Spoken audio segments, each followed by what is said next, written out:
2020년 11월 27일 LA 온누리교회 가정에서 함께하는 영상 새벽 예배입니다. 오늘 말씀은 다니엘 5장 13절에서 23절 하나님의 통치 원리, 교만한 자를 낮추심입니다. 그래서 다니엘이 왕 앞에 불려갔습니다. 그러자 왕이 다니엘에게 말했습니다. 내가 내 부왕께서 유다에서 포로로 잡아온 유다 사람 다니엘이냐? 내게는 신들의 영이 있고 똑똑함과 통찰력과 뛰어난 지혜가 있다고 하더구나. 내가 지혜자들과 주술사들을 불러서 이 글을 읽고 그 뜻을 말하라고 했지만 그들이 그 뜻을 해석하지 못했다. 나는 내가 뜻을 알아내고 어려운 문제를 푸는데 능력이 있다고 들었다. 만약 내가 이 글을 읽고 그 뜻을 내게 알려주면 너는 자주색 옷을 입고 목에 금 목걸이를 두를 것이며 또한 이 나라에서 세 번째 높은 벼슬 자리에 오를 것이다. 그러자 다니엘이 왕께 말했습니다. 선물은 거두시고 상은 다른 사람에게나 주십시오. 어쨌든지 왕에게 나타난 이 글을 읽고 왕께 그 뜻을 알려드리겠습니다. 왕이여, 높고 높으신 하나님께서 왕의 아버지 느부갓네살에게 나라를 주시고 큰 권력과 영광과 위엄을 주셨습니다. 느부갓네살 왕이 가진 큰 권력으로 인해 모든 민족과 나라와 각기 다른 언어를 말하는 사람들이 그 앞에서 떨고 두려워했습니다. 그 왕은 죽이고 싶은 사람은 죽이고 살리고 싶은 사람은 살리며 명예를 높이고 싶은 사람은 높이고 낮추고 싶은 사람은 낮추었습니다. 그러나 그 마음이 높아지고 고집을 부리며 자기 생각대로만 행동해 그는 왕위에서 쫓겨나 그 영광을 빼앗겼습니다. 그 왕은 사람들에게 쫓겨나서 그 마음이 들짐승같이 됐고 들나귀와 함께 살면서 소처럼 풀을 먹었으며 그의 몸은 하늘 이슬에 젖었습니다. 그러고 나서야 그는 높고 높으신 하나님께서 사람의 나라를 다스리시고 누구든지 그분이 원하시는 사람을 그 자리에 세우신다는 것을 알게 됐습니다. 벨사살이여, 왕은 그의 아들로서 이 모든 것을 알면서도 마음을 낮추지 않았습니다. 오히려 왕은 하늘의 주인을 거역하고 자신을 높였습니다. 예루살렘 성전에서 가져온 그릇들을 왕 앞에 가져오게 해 왕과 귀족들과 왕비들과 후궁들이 다 그것으로 술을 마셨습니다. 왕은 또한 은, 금, 청동, 쇠, 나무, 돌로 만든 신들, 곧 보지도 못하고 듣지도 못하고 알지도 못하는 것들을 찬양했습니다. 그러나 정말 왕의 생명을 손에 쥐고 왕의 모든 갈 길을 이끄시는 하나님께는 영광을 돌리지 않았습니다. 할렐루야. 오늘도 함께 찬양하며 예배 자리로 나아가시겠습니다.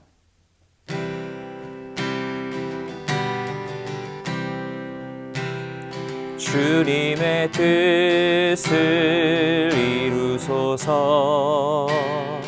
고요한 중에 기다리리. 진흙과 같은 날 빚으사 주님의 형상 만드소서. 주님의 뜻을 이루소서. 주님 발 앞에 엎드리니 나의 맘속을 살피시사 눈보다 희게 하옵소서. 주님의 뜻을 이루소서. 온전히 나를 주장하사 주님과 함께 동행함을 만민이 알게 하옵소서. 주님과 함께 동행함을 만민이 알게 하옵소서. 아멘. 할렐루야. 말씀으로 새로운 하루를 시작하시는 사랑하는 여러분, 주님의 이름으로 환영하고 축복합니다. 저를 따라해 보시겠습니다. 기도하면 행복합니다. 하나님의 통치 원리, 교만한 자를 낮추심이라는 제목으로 하나님 말씀 전합니다. 방금 읽은 본문의 내용이 무엇입니까? 오늘 말씀은 어제 묵상했던 바빌론 왕 벨사살에 관한 사건을 이어가고 있습니다. 천명의 대신들이 함께하는 왕실 잔치, 그 흥겨움의 자리에서 호련 나타난 손가락과 그것이 벽에 새겨놓은 글씨로 인해서 일대 혼란이 일어납니다. 쓰여진 글씨를 해석하기 위해서 왕은 당대 최고의 학문과 지식과 지혜를 자랑하는 사람들을 총동원해 보지만 그 뜻을 해석하기는커녕 읽지도 못하는 난처한 상황에 처하게 됩니다. 이때 왕의 어머니가 선왕 때의 일을 추억하며 다니엘의 존재를 알립니다. 그래서 오늘 말씀은 벨사살 왕 앞에 다니엘이 다시 등장하는 장면으로 본문을 시작합니다.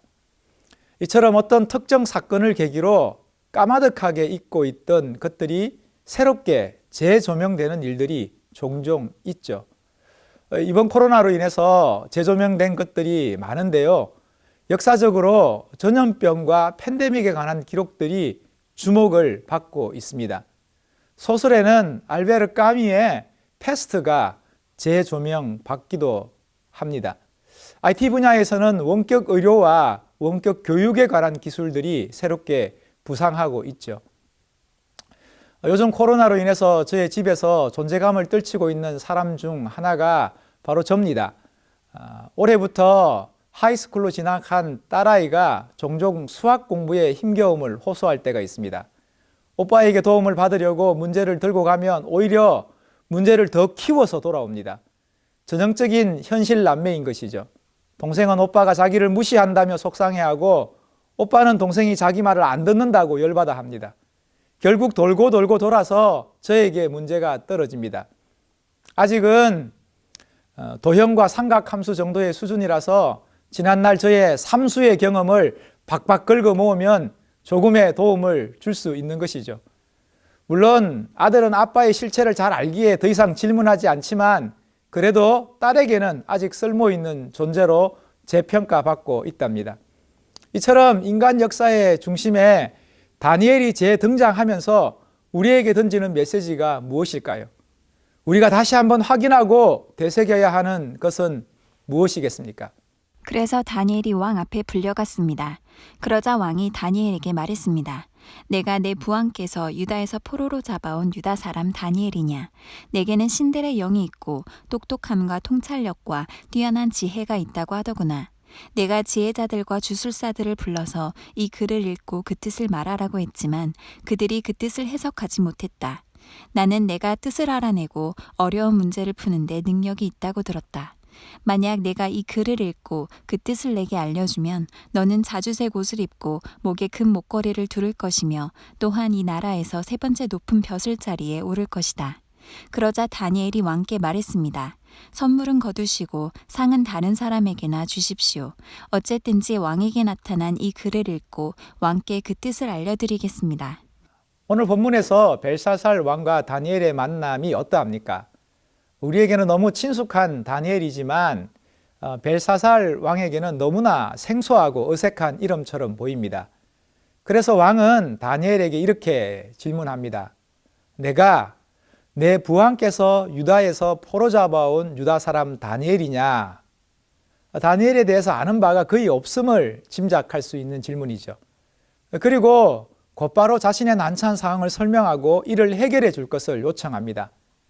그뿐 아니라 엄청난 권세와 재물과 명예를 주겠다 약속합니다. 이 이야기의 결과를 알고 있는 우리는 벨사살 왕의 제안이 얼마나 허무하고 허망한 것인지 잘 알고 있습니다. 실은 자신이 줄 수 없는 것을 약속하며 자신하고 있는 것이죠. 이것이 바로 한치 앞을 보지 못하는 인생의 한계입니다. 제랄드 시처의 책 하나님 앞에서 울다는 한순간의 사고로 딸과 아내와 어머니를 잃은 슬픔과 아픔에 관한 깊은 묵상을 담고 있습니다. 저자는 책에서 이런 이야기를 합니다. 사고가 나기 전날 아내와 함께 뜨거운 초콜릿 차를 마시면서 밤늦은 시간까지 이야기꽃을 피우며 즐거운 시간을 가졌답니다. 대화가 거의 끝나갈 즈음 아내는 자신에게 이렇게 말했답니다. 여보, 지금보다 더 행복한 때는 없는 것 같아요. 하나님의 선하심이 이처럼 크게 느껴진 적이 없어요. 너무나 놀라워요. 그리고 하루가 채 지나지 않아서 그녀가 죽었다고 기록하고 있습니다. 이처럼 슬픔의 순간에는 그것이 영원할 것 같지만, 환희의 순간에는 그것이 영원할 것 같지만, 그것들이 얼마나 가벼운 것인지 한숨의 미풍에 날아가 버리고 만다는 것입니다. 과연 우리는 무엇을 장담하고 무엇을 확신하며 무엇을 약속할 수 있을까요? 우리는 그분의 입김에 금방이라도 날아갈 수밖에 없는 존재입니다. 하지만 우리는 스스로 감당할 수 없는 것을 약속하고 스스로 책임질 수 없는 것을 장담하며 살아가고 있는 것이죠. 이에 대한 다니엘의 답변이 무엇입니까? 선물은 거두시고 상은 다른 사람에게나 주십시오 라고 이야기합니다. 이는 그것들을 바라지도 않지만 그렇다고 당신이 줄 수 있는 것도 아니다 하는 의미일 겁니다. 다만 우리를 향한 하나님의 뜻만이 영원함을 강조하고 있는 것이죠. 이를 통해서 바빌론이라고 하는 세계 대제국의 왕으로서 자신의 권세와 자신의 재물과 자신의 능력을 자랑하며 오직 자기 자신에게만 집중되어 있는 그 벨사살 왕의 시선을 하나님께로 돌이키고 있는 것입니다. 예전에 저와 함께 사역했던 김 토마스 목사님이 있습니다. 서울대 성악과를 졸업하고 당시 자신을 지도했던 김성길 교수의 제안으로 유학길에 올랐답니다. 교수 임용을 기대하며 선생님이 그려주는 대로 줄리아드 음대에서 석사를, 뉴욕 주립대학에서 박사를 마치고 후임으로 자신을 추천하겠다는 지도교수의 약속대로 학교에서 불러주기만을 기다리고 있었습니다. 은퇴를 앞두고 교수 채용 절차가 본격화되는 가운데 당시 새로운 정부가 들어서면서 국립대학교의 자대학 출신 교수 임용을 제한해버린 겁니다. 그래서 지원서도 한번 내보지 못하고 그간의 준비와 수고가 수포로 돌아가 버린 것이죠. 그러면서 신학을 하고 목회자로 사역하게 되었노라 고백하였습니다. 이에 하나님께서 막으시면, 그리고 하나님께서 꺾으시면 인간이 어떻게 할 수 있는 것이 없다라고 덧붙이시더라고요. 사랑하는 여러분, 과연 연약한 인생이 자신하고 장담할 수 있는 것이 무엇일까요? 당대 최고의 권력자의 입에서 나온 부와 권세와 능력에 관한 말씀이 이처럼 덧없을 수 있을까요? 너는 자주색 옷을 입고 목에 금목걸이를 두를 것이며 또한 이 나라의 세 번째 높은 벼슬자리에 오를 것이다 하는 그 약속이 이처럼 공허하고 부질없을 수 있겠습니까? 그러니 우리 주님 더욱 의지해야죠. 우리의 영원한 소망이며 변함없는 반석이신 하나님 더욱 붙들어야죠. 그것만이 확실한 것입니다.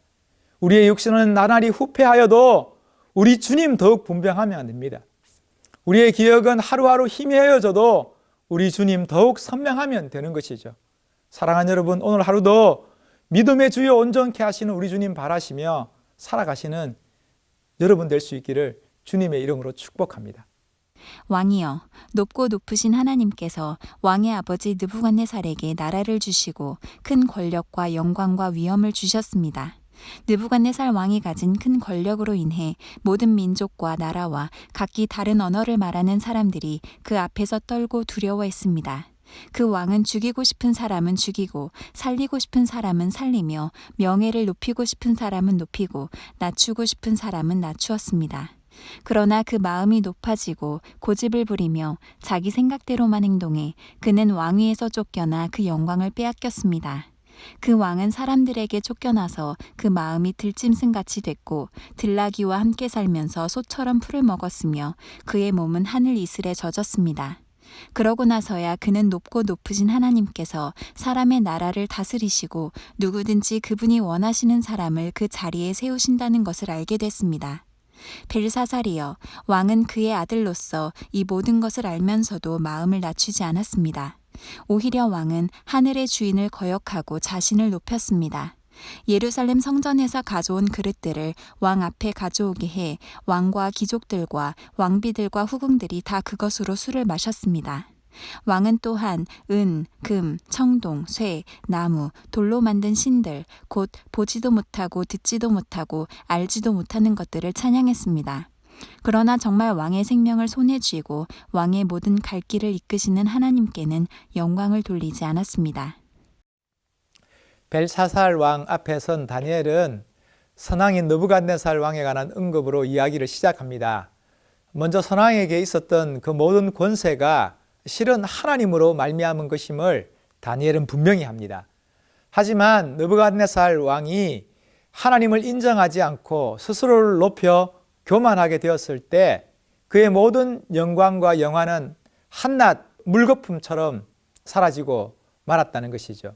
이를 통해서 온 세계와 역사가 하나님의 뜻 안에 있음을 확인하게 되었다 고백합니다. 이처럼 우리는 하나님께서 교만한 자를 싫어하시고 미워하시며 대적하신다는 것을 잘 알고 있죠. 하지만 우리의 문제는 아는 만큼 살지 못한다는 것입니다.